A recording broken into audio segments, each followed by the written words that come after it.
হাসরত আব্দুল্লাহকে বলতে চাই, যখন 372 মেট্রিক টন দুম্বার গোস্ত এসেছিল ডক্টর ইউনূসের আমলে, সেই 372 মেট্রিক টন দুম্বার গোস্ত কোথায় গিয়েছিল তার বন্টন একটু বুঝিয়ে দেওয়ার জন্য আপনি সহ সংশ্লিষ্ট নাহিদ, সার্জিস এবং আসিফ সহ মানে মানুষ যে কত লেভেলের আবাল চোদ হইতে পারে।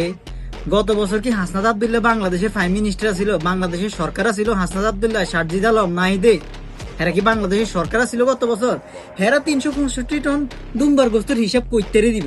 তুমি কইতারো যে আমি ডাক্তার ইউনূসকে বলতে চাই যে 365 টন দুম্বার গোস্ত কই গেল, খাজুরের হিসাব কই গেল, আপনি এগুলার হিসাব দেন। নাহিদ, সার্জিস, হাসনাত আব্দুল্লাহ নিয়ে এগুলার হিসাব দিব। মানে কোন লেভেলের আবাল থাকলে এই কথা বলতে পারে? হাসনাত আব্দুল্লাহ কি তখন এমপি ছিল? হ্যাঁ, কি তখন দায়িত্বরত অবস্থা ছিল বাংলাদেশের মধ্যে যে হিসাব দিব? আবাল হইলে, কোন লেভেলের আবাল হইলে মানুষ এইসব ধরনের কোশ্চেন করতে পারে ভাই?